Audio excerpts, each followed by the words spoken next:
Julie Randall, the current 2017-2018 District Chief Judge. When people sign up to be judges for contests, it's very important that they know three things. One is their job is to pick a winner. And the second one is that they need to write contestants' names legibly. And the third thing that they need to know is that they absolutely must sign and print their name on their ballots. But they also need to be a member in good standing of a club in good standing. No. If you are going to compete at any level, you are no longer eligible. You are eligible to judge if you are no longer competing. They cannot judge at the contest that they are competing in, obviously, but they also cannot judge or should not judge at any contest while they are still in competition, because it means that they're judging the people they're going to compete against. And that's just, it's tainted. Okay, good word. New judges need to know that it is their job to pick a winner. So they absolutely must have a first, second, and third place clearly written on their ballot, and not a, well, Mary and Joe are both first place. It's got to be Mary first place, Joe second place, and whoever else is competing third place. Okay. They also must be very careful on clearly writing those names and also sign their name and print their name on their ballot for it to be valid, because an invalid ballot is not counted. Okay. Well, first off, they need to be aware that they are judging strictly the technical merits of the speaker's presentation, and it's as they see that speaker today, not at any other time that they've seen that speaker. So you don't bring in your past history, you just have a fresh view of the speech and its technical merits as presented to you during that contest. Okay. Well, one of the things we talk about is the ballot, and each of the ballots has items that are being judged.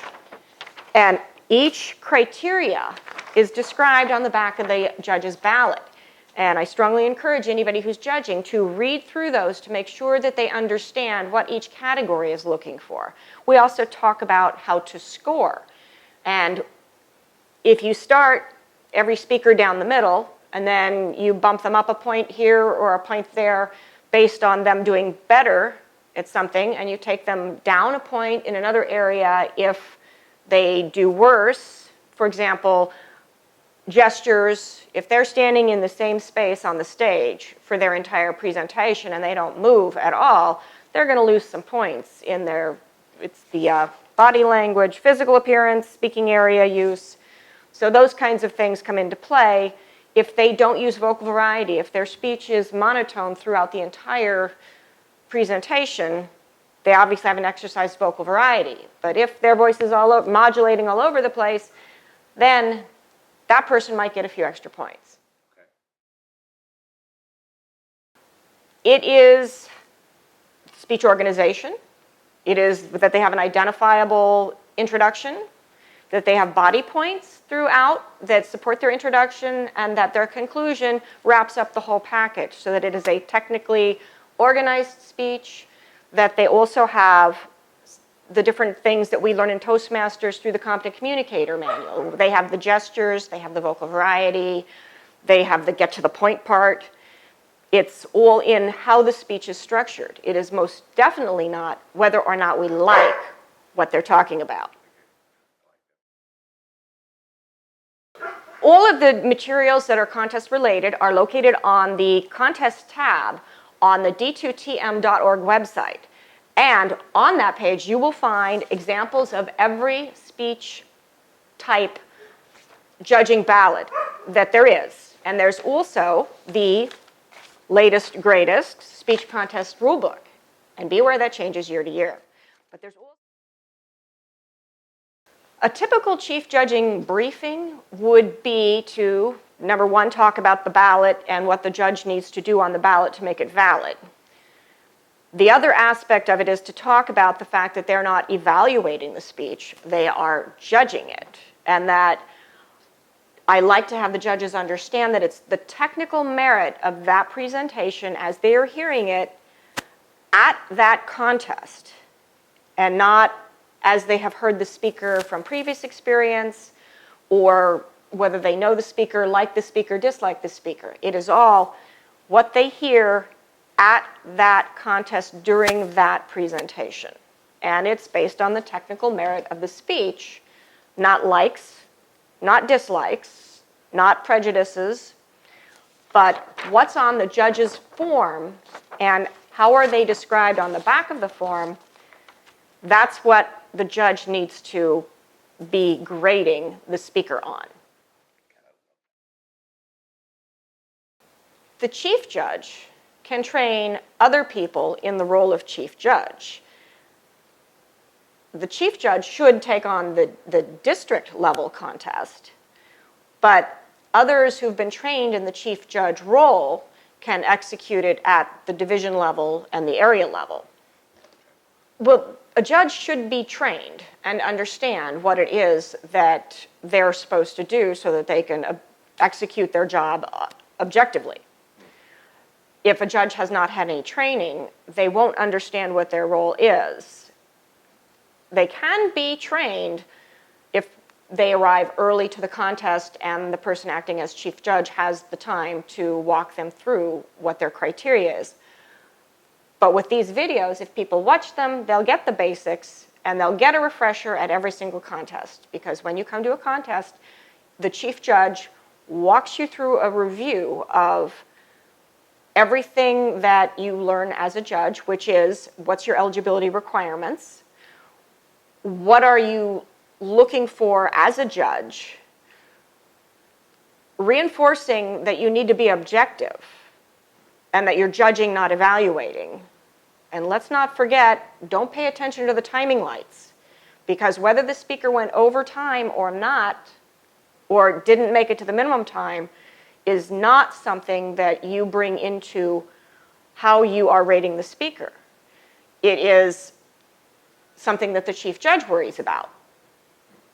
But don't look at the timing lights.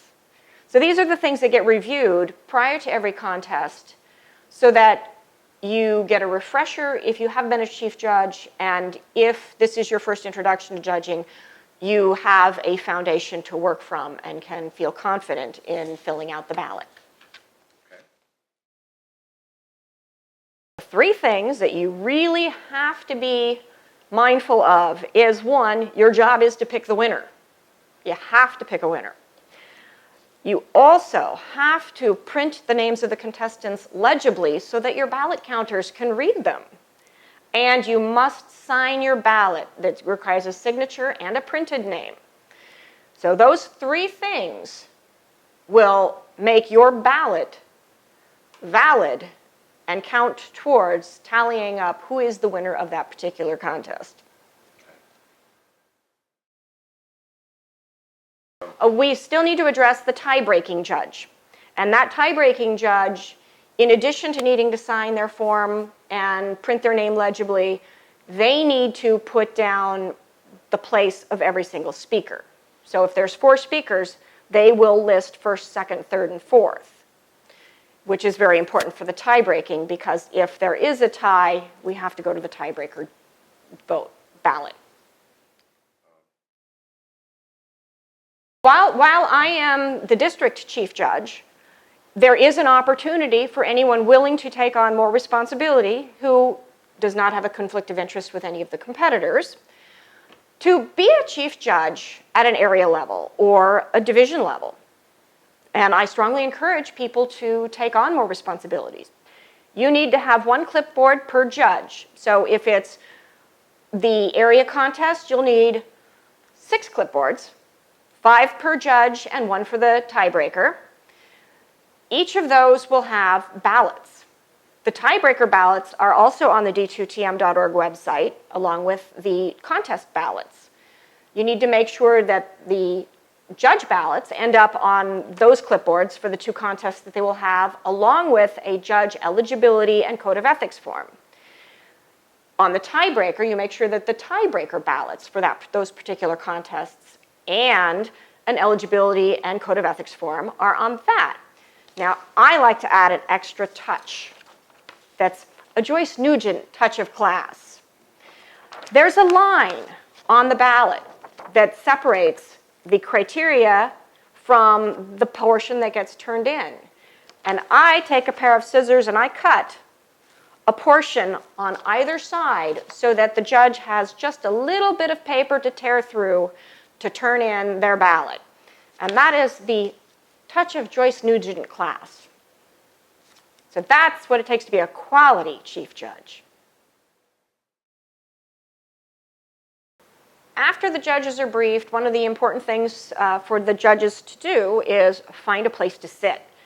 And they should kind of look at where jackets are draped, because speakers will get there early and leave jackets and whatnot. So those might be places to avoid sitting. So a judge should try to sit away from the other judges and sit away from the contestants. That means keep an eye on who's sitting behind you, off to one side or the other where they can look over your shoulder at what you're writing, who's sitting right next to you, but try to avoid sitting near the contestants because we don't want them looking at the ballots. I prefer the back of the room as a judge because once you're at the back of the room, there is no one sitting behind you. It also makes it very effective for the ballot counters to access you to collect your ballot. As chief judge, judges will be instructed that they are the only ones other than contestants who can voice a protest. But that protest is only based on originality. It has nothing to do with the length of time that the speaker used for their speech. This protest must be made to the chief judge, and the chief judge then must make sure that the contest chair knows about it. The judges will all gather, and the speaker will get a chance to defend themselves, to say, no, this is original, and here's why. And then the judges will decide whether it is original or whether the protest will stand. And then this all must occur before the winners are announced, and the outcome of the judges voting on the originality issue will get passed on to the contest chair. It is important that you try and look outside your area so that you're not having conflicts of interest. Your division director has access to the Toastmasters International membership roster and can help you collect judges that way. Now, I know as Division D director, which I was previously, when I printed that off, it was all Division D. So you need to rely on your division director to contact other division directors to say, hey, can I have some names? You support our contest, we'll support yours. Okay, for the timing, the chief judge will collect the timing sheet from the timers and then take that back with the ballot counters, and if there's any disqualifications, the votes for that particular speaker will not be counted. If there is a disqualification, the chief judge will inform the contest chair prior to the announcement of winners. But it isn't necessary for there to be an announcement that there was a disqualification. It is the contest chair who needs to pull aside that contestant and inform them. Really, the one reason why I like to be the chief judge for a contest, and I strongly recommend taking on chief judge role, is that after you've done all the briefings, you get to sit, relax, listen to the speakers, and in my case, get some knitting done.